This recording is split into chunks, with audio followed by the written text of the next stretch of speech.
बिस्मिल्लाहिर्रहमानिर्रहीम। शुरू करता हूँ अल्लाह के उस पाक नाम से जो बड़ा मेहरबान नहायत रहम करने वाला है। जहन्नम की इबरतनाक सज़ाएँ।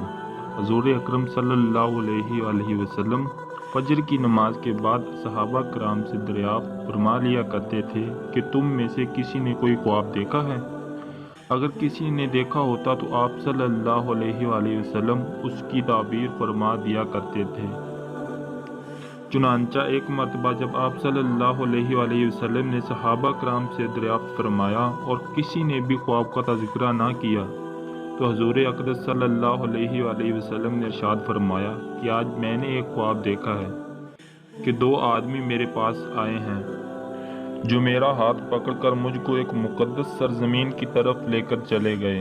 क्या देखता हूँ कि एक शख्स वहाँ बैठा हुआ है और दूसरा हाथ में ज़ंबूर लिए हुए खड़े खड़े उस बैठे हुए शख्स के कल्ले चीर रहा है, और जब एक कल्ला गद्दी तक चढ़ जाता है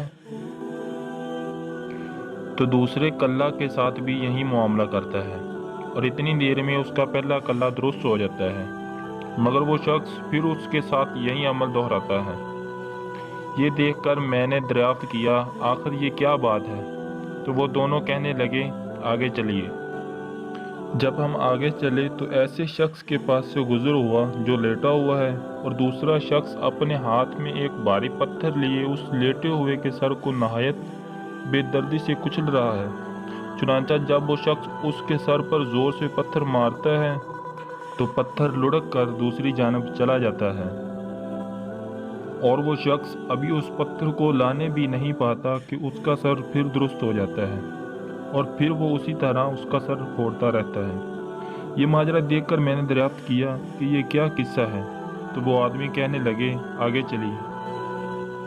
जब आगे चलकर हम ऐसे गार पर पहुँचे जो तंदूर की तरह अंदर से कुशादा था और ऊपर से तंग, जिसमें आग दहक रही थी और बहुत से मर्दों औरत उसमें पड़े थे। जब आग के शोले बुलंद होते थे तो वो सब ऊपर उठते और निकलने के करीब हो जाते, और जब आग नीचे होती तो आग के साथ ही नीचे चले जाते। ये देखकर जब मैंने मालूम किया कि ये क्या मामला है तो वो कहने लगे आगे चलिए। आगे चलकर हमने देखा एक खून की नहर में एक शख्स खड़ा है और दूसरा शख्स नहर के किनारे पर खड़ा है जिसके सामने बहुत से पत्थर पड़े हैं। जिस वक्त अंदर वाला शख्स नहर के किनारे की तरफ आता और निकलना चाहता तो किनारे वाला शख्स ज़ोर से उसके मुंह पर पत्थर मारता कि वो फिर से उसी जगह वापस पहुंच जाता, और फिर जब वो दोबारा बाहर निकलने की कोशिश करता तो फिर उसी को उसी जगह दोबारा पहुंचा देता। इस हाल को भी मैंने मालूम करना चाहा तो वो दोनों कहने लगे आगे चलिए। आगे चलकर हम एक ऐसे सरसब्ज़ शादाब बाग में पहुँचे जिसमें एक बहुत बड़े दरख्त के नीचे एक बूढ़ा आदमी और बहुत से बच्चे बैठे हैं। उसी दरख्त के करीब एक और शख्स बैठा है जिसके सामने आग जल रही है जिसको वो मज़ीद भड़का रहा है। फिर वो दोनों मुझे उस दरख्त पर चढ़ा ले गए जिसके दरमियान में एक खूबसूरत मकान था। वो दोनों मुझे उस मकान में ले गए। इतना उम्दा मकान मैंने कभी ज़िंदगी में नहीं देखा था, जिसमें बहुत से बूढ़े जवान और बच्चे मौजूद थे। फिर बाहर लाकर उससे भी ऊपर ले गए जहाँ पहले घर से भी ज़्यादा उम्दा मकान था जिसमें सिर्फ बूढ़े और जवान थे। अब मैंने उन दोनों से कहा तमाम रात मुझे लिए फिरते रहे हो, आखिर इन असरार के हक़ाइक़ से भी तो आगाह करो। जब उन्होंने बताया कि जिस शख्स के कल्ले चीरे जा रहे थे वो झूठा शख्स है जिसकी झूठी बातें दुनिया में मशहूर हो जाती थी, क़यामत तक वो उसी सज़ा में मुब्तला रहेगा, और जिसका सर फोड़ा जा रहा था वो ऐसा शख्स है जिसको अल्लाह ताला ने इल्म कुरान अता फरमाया मगर रात को गाफिल होकर सोता रहता था और दिन को उस पर अमल ना करता था। क़यामत तक वो इस अज़ाब में मुब्तला रहेगा और आग के गारे में ज़िनाकार पड़े हैं और खून की नहर में सूदखोर हैं।